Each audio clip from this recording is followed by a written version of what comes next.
दोस्तों आज की वीडियो बहुत सारे लोगों को बुरा लग सकती है, इसलिए मैं वीडियो शुरू करने से पहले ही आप सभी से हाथ जोड़ के मैं माफ़ी मांग लेती हूँ। चलिए वीडियो शुरू करते हैं। आज की वीडियो में बात करने वाली हूँ इंद्रेश उपाध्याय और शिप्रा शर्मा के बारे में। शिप्रा भावा वैसे इनका ओरिजिनल नाम है, मगर इनका जो पास्ट लाइफ है शिप्रा भावा का, वो पॉलिश कर दिया गया है। आखिरकार वृंदावन के प्रसिद्ध कथावाचक इंद्रेश उपाध्याय की शादी जो है इतना ट्रोलिंग का पात्र क्यों हो गया? क्या शादी करना क्या पाप है? आज की वीडियो में स्पेशल इंद्रेश उपाध्याय और शिप्रा भावा के ऊपर ही मैं बात करने वाली हूँ। चलिए वीडियो शुरू करते हैं। आप सभी से रिक्वेस्ट है, वीडियो को फुल वॉच करने के बाद ही अपना ओपिनियन दीजिएगा। Hello everyone, welcome back to Aditya and Ajay blog channel. ये इस टॉपिक पे मैं बात नहीं करना चाह रही थी, मगर जो इंद्रेश उपाध्याय का जो कथावाचक जो कथा के माध्यम से लोगों के बीच में जो भी ज्ञान बांट रहे थे कि अदर कास्ट में शादी नहीं करना चाहिए, मोह माया की दुनिया से दूर रहना चाहिए, लड़कियों को मेकअप शेकअप नहीं करना चाहिए और महंगी लग्जरी लाइफ नहीं जीना चाहिए, सादा जीवन, उच्च विचार रहना चाहिए, इंसान को अंदर आत्मा से शुद्ध होना चाहिए, मतलब इस तरीके का ज्ञान देते फिर रहे थे। मगर यहाँ पे खुद इंद्रेश उपाध्याय जो है माया मोह के जाल में फंस गए हैं। दूसरे को बोलते थे कि ज़्यादा मतलब खर्च नहीं करना चाहिए और जयमाला जैसे हमारे सनातन धर्म में कोई रीति रिवाज है ही नहीं। मतलब जितने भी ज्ञान दे रहे थे ना कि माया मोह की दुनिया से दूर रहना चाहिए, लग्जरी लाइफ नहीं जीना चाहिए, सादा जीवन, उच्च विचार रहना चाहिए, सब कुछ वो अपने जीवन में ये फॉलो कर रहे हैं। बात तो वहीं पे आके रुक गई ना कि एक डॉक्टर जो है मरीज को बोल रहा है कि सिगरेट, बीड़ी, खैनी, तंबाकू का सेवन नहीं करना चाहिए, इससे कैंसर होता है, हानिकारक बीमारियां होती है, मगर एक डॉक्टर जो है खुद बीड़ी सिगरेट का फॉलो कर रहा है, सेवन कर रहा है।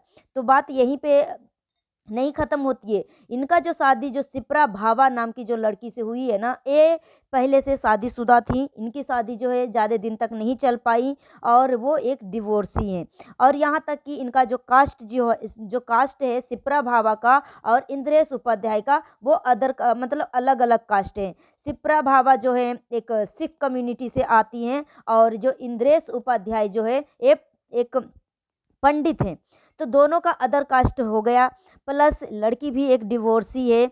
और यहाँ तक कि इनकी बारे में बातें की जा रही है कि ये पंडित जी खुद जो एक झूठ का जो मुखौटा पहनकर लोगों के बीच में जो ज्ञान बांटते फिर रहे थे, ऐसे बाबाओं से सावधान होना चाहिए।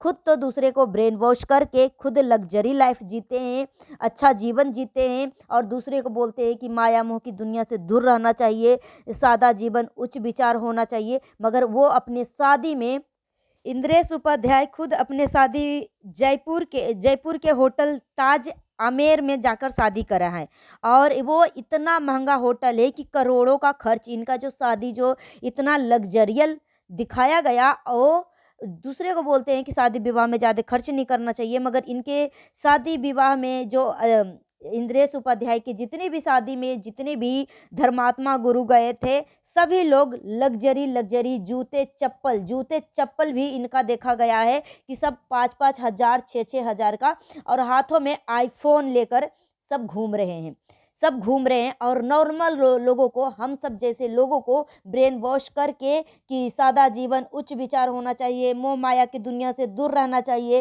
ज़्यादा खर्च नहीं करना चाहिए, ज़्यादा मेकअप शेकअप नहीं करना चाहिए। मगर यहाँ पे इंद्रेश उपाध्याय जो है हर एक चीज़ को जिंदगी जी रहे हैं, लग्जरी लाइफ का ज़िंदगी जी रहे हैं।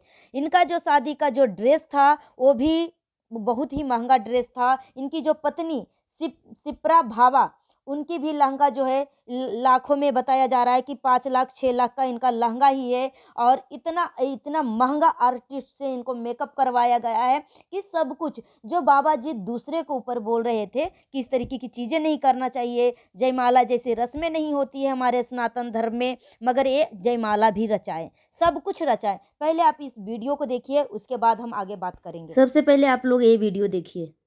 हमारे हिंदू वैदिक समाज में एक बात सत्य बताएं, विवाह में जयमाला पहनाने का कोई रिवाज नहीं है। इस क्लिप में अभी आपने देखा कि गुरुजी जो है जयमाला रस्म कर रहे हैं और लोगों को ज्ञान दे रहे हैं कि हमारे धर्म में, हमारे सनातन धर्म में विवाह में जयमाला जैसे कोई भी रस्म नहीं है, कुछ भी नहीं है। मगर यहाँ पे गुरुजी उस चीज़ को फॉलो कर रहे हैं। तो यहाँ पे गुरुजी के शादी से लोगों को जलन नहीं हो रही है, गुरुजी की शादी से लोग बहुत ज़्यादा खुश हैं, मगर जो गुरुजी लोगों के बीच में जो ज्ञान देते फिर रहे हैं कि लग्जरी लाइफ नहीं जीना चाहिए, जो कि गुरुजी का जो ड्रेस, आप शादी का जो शेरवानी आपने देखा कितना महंगा है, और इनका जो शादी का जो सेटअप है वो भी सबसे महंगा है। इंद्रेश उपाध्याय के पहले इस वीडियो को देखिए। वहां मैं नहीं जा पाता, क्योंकि विवाह क्षेत्र में, विवाह क्रम में सब सांसारिक क्रिया होती हैं। आपने अभी इस क्लिप को देखा गुरुजी का, कि जिसमें गुरुजी जो बोल रहे हैं कि मैं किसी का शादी में नहीं जाता, वहाँ पे सब सांसारिक क्रिया होता है। इंद्रेश उपाध्याय की शादी में एक और शॉकिंग और ध्यान से सुनने वाली वीडियो है, ध्यान से देखिएगा क्या है इस वीडियो के अंदर। शादी की फोटोज में देखा हूँ ना, तब से मेरे मन में एक ही चीज़ आई है कि सारा सब फील्ड छोड़ो, ये वाला फील्ड जल्दी टारगेट करो। ऐसा मैं क्यों कह रहा हूँ, देखो मेरा टारगेट सबकी जूता चप्पल में और उनके कॉस्ट्यूम में है कि कौन क्या पहन के आए हैं।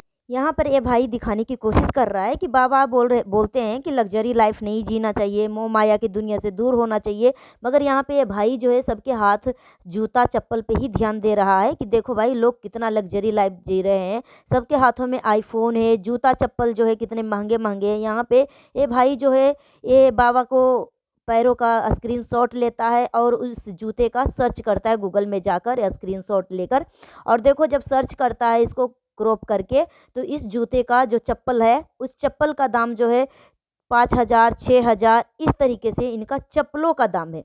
तो यहाँ पे देखो बाबाओं जो हैं किस तरीके से लोगों को पागल बनाते हैं, मूर्ख बनाते हैं, और खुद अपना लग्जरी लाइफ जीते हैं दूसरे के पैसे के ऊपर। तो यहाँ पे जो बाबा इस तरीके की जो ज्ञान बांटते फिर रहे हैं, जो पहले नंबर तो अपने लाइफ में ये सारी चीज़ें फॉलो नहीं करते हैं, दूसरे को ज्ञान बांट बांट के पैसा कमा कमा कर अपना इतना लग्जरी, इतनी अच्छी लाइफ जीते हैं।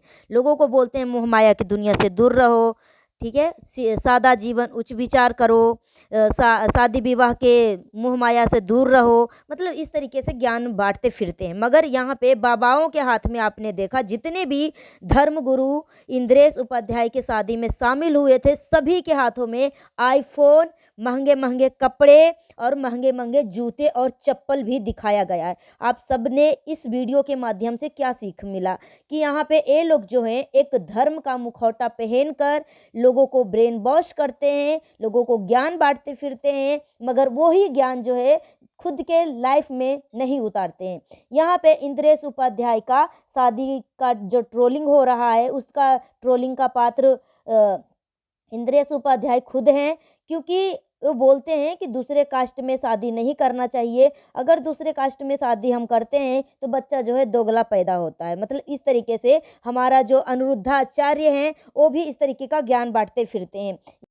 इंद्रेश उपाध्याय और शिप्रा भावा के शादी से लोग बहुत ज़्यादा खुश हैं, मगर यहाँ पे इनकी शादी ट्रोलिंग का पात्र इसलिए बना क्योंकि इंद्रेश उपाध्याय का ही प्रवचन में इस तरीके से कुछ ऐसे लोगों को प्रवचन दिए हैं कि उनका प्रवचन खुद एक ट्रोलिंग का पात्र बन गया। यहाँ पे खुद दूसरे को ये धर्मगुरु जो हैं एक धर्मगुरु का मुखौटा पहनकर दूसरे के ज्ञान बांटते हैं कि दूसरे कास्ट में शादी नहीं करना चाहिए, बच्चे जो है दोगला पैदा होते हैं। मगर यहाँ पे शिप्रा भावा एक सिख कम्युनिटी से आती हैं, मगर यहाँ पे ये जो इंद्रेश उपाध्याय ये पंडित हैं, तो ये दोनों अलग अलग कास्ट के शादी हुआ है और ये लव मैरिज है। और इंद्रेश उपाध्याय की जो पत्नी शिप्रा है वो एक तलाकशुदा लड़की हैं, और इनका कई सारे इमेज सोशल मीडिया पे वायरल हो रहे हैं, एक्स हस्बैंड का भी वायरल हो रहे हैं, इनका एक्स सासू माँ ससुर जी पूरे फैमिली का वायरल हो रहा है, ठीक है। मगर इस शिप्रा भावा के फोटो को मैं पुष्टि नहीं कर पा रही हूँ